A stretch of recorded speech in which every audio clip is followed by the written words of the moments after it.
पण 4 वरून संपूर्ण मंत्रिमंडळाची सफाई करून एक वेगळ्या चेहऱ्याचं मंत्रिमंडळ आणावं अशी चर्चा दिल्ली आणि मुख्यमंत्र्यांच्या वर्तुळात सुरू आहे. संजय राठोड यांना सुद्धा जावं.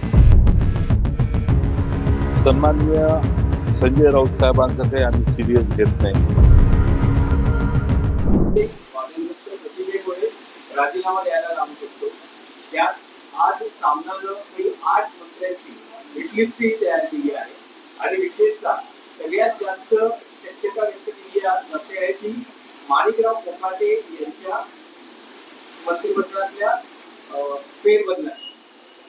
मंत्रिमंडळामध्ये कोणाला ठेवायचं आणि कोणाला काढायचं, कोणाला वगळायचं हा सर्वस्वी मुख्यमंत्र्यांचा अधिकार असला किंवा आहेच, तरी या सरकारचा रिमोट कंट्रोल दिल्लीत अमित शहांकडे. दिल्लीत काय, काल मुख्यमंत्री दिल्लीत गेले एका कार्यक्रमासाठी, पण त्यांचा मुख्य हेतू हा या मंत्रिमंडळामध्ये जे काय सध्या गोंधळाचं वातावरण सुरू आहे आणि त्यांच्या नियंत्रणाबाहेर स्थिती गेलेली आहे त्या संदर्भात मार्ग काढण्यासाठी ते काल. मी गेल्या काही दिवसापासून सांगतो की या मंत्रिमंडळातले 4 मंत्री जाणार आहेत. संजय शिरसाट एक मंत्री आहेत मला वाटतं, त्यानंतर माणिक कोकाटे, योगेश कदम यांचं नाव त्यात जोडलं गेलेलं आहे. बाकीची नावं समोर येत आहेत. पण 4 वरून संपूर्ण मंत्रिमंडळाची सफाई करून एक वेगळ्या चेहऱ्याचं मंत्रिमंडळ आणावं अशी चर्चा दिल्लीत आणि मुख्यमंत्र्यांच्या वर्तुळात सुरू आहे. संजय राठोड यांना सुद्धा जावं लागलं. भ्रष्टाचार, शेतकऱ्यांच्या विरोधी वक्तव्य, लेडीज बार, घोटाळे, पैशाच्या उघड्या बॅगा घेऊन बसणं, याच्यामुळे बिघडलेली प्रतिमा हे आता ओझं देवेंद्र फडणवीस यांच्या कल्पनेपलीकडे गेलं.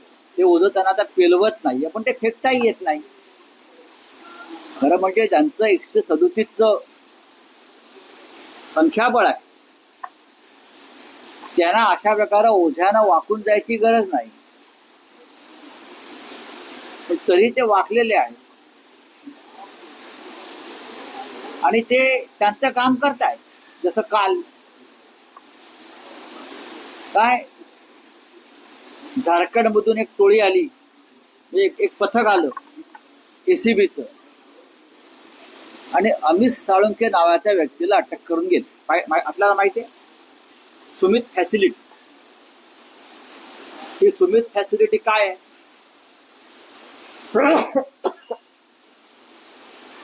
800 कोटीचा ॲम्ब्युलन्स घोटाळा जो महाराष्ट्रात झाला. 100 कोटीचा ॲम्ब्युलन्सचं टेंडर 800 कोटीला गेलं. हे सुमित फॅसिलिटीचे लोक 108 नंबर ॲम्ब्युलन्स. आठवत आहे, मी स्वतः हा विषय काढलेला आणि त्याचे सूत्रधार आम्ही साळुंखे. 650 कोटींनी टेंडर वाढवलं गेलं. कुठे तुम्हाला ॲम्ब्युलन्स दिसत आहेत? हा सगळ्यात मोठा घोटाळा वैद्यकीय क्षेत्रात. 800 कोटी. हे जे आम्ही साळुंखे आहेत ते श्रीकांत शिंदे मेडिकल फाउंडेशन जे आहे त्याचा कणा आहे, आर्थिक कणा.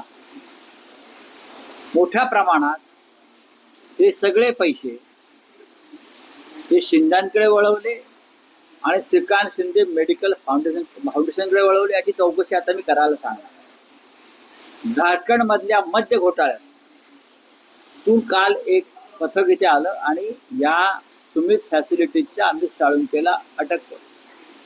हा एकनाथ शिंदे आणि श्रीकांत शिंदे यांचा अत्यंत जवळचा माणूस आहे. ही अटक सहज झालेली नाही.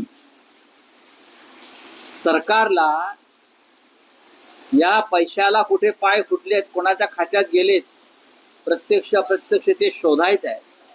आणि हे धागेदोरे महाराष्ट्राच्या मंत्रिमंडळापर्यंत येत आहेत. हे असे अनेक प्रकार आहेत. हे प्रकरण सोपं नाही आहे. झारखंडमधून एक पथक आलं आणि एकनाथ शिंदेच्या अत्यंत जवळच्या म्हणजे त्यांच्या बाळराजांच्या अत्यंत गळ्यातल्या टाईट असलेल्या व्यक्तीला अटक करून घेऊन गेले. हे प्रकरण आता ईडीकडे जाईल. शेतकऱ्यांसाठी वेगवेगळ्या योजना आणण्याच्यासाठी आम्ही कॅबिनेटमध्ये सातत्यानं चर्चा करतो आहे. दीर्घकालीन आणि अल्पकालीन अशा दोन भागामध्ये शेतकरी कसा समृद्ध होईल, त्याच्या घरामध्ये कसा आनंद निर्माण होईल, अशा पद्धतीचा प्रयत्न अनेक धोरणं आणि अनेक निर्णय घेऊन आमचा सरकारच्या वतीनं चालू आहे. आणि येणाऱ्या काळामध्ये आपल्याला सर्वांना दिसेल की नक्कीच शेतकऱ्यासाठी या सरकारने चांगले निर्णय घेतलेले. मुंबई महानगरपालिका स्थानिक स्वराज्य संस्थांच्या निवडणुका आहे त्या एकत्रित लढण्याची एकत्रित लढण्याची समोर येतो. महायुती म्हणून 3 पक्षाची आहे आणि आमच्या महायुतीच्या तिन्ही नेत्यांनी यापूर्वी अतिशय स्पष्टपणे सांगितलेलं आहे की महायुती म्हणून आम्ही निवडणुका लढू, एकत्र लढू आणि जनतेचा आशीर्वाद सुद्धा महायुतीला आहे. आपण पाहिलं असेल की विधानसभेमध्ये भरभरून मतदान रूपी आशीर्वाद लोकांनी आम्हाला दिलेला आहे, जनतेने दिलेला आहे आणि तोच आशीर्वाद परत या ठिकाणी जनता आम्हाला महायुती म्हणून देणार आहे. राज्यातील 8 मंत्र्यांच्या क्रिकेट पडणार असून संजय राऊत म्हणतात आणि राज्यातील महायुती सरकारचं रिमोट कंट्रोल अमित शाह गड्यातल्या देखील वक्तव्य केलं. त्यामध्ये त्या 8 मंत्र्यांची विकेट पडणार असल्यामध्ये संजय राठोड देखील नाव असल्याचं त्यांनी सकाळी मुलाखतीत म्हटलं. सन्माननीय संजय राऊत साहेबांचं काही आम्ही सिरियस घेत नाही. ते सातत्यानं बोलत असतात. ते काय बोलतात, किती खरं झालंय हे आपणच तपासावं.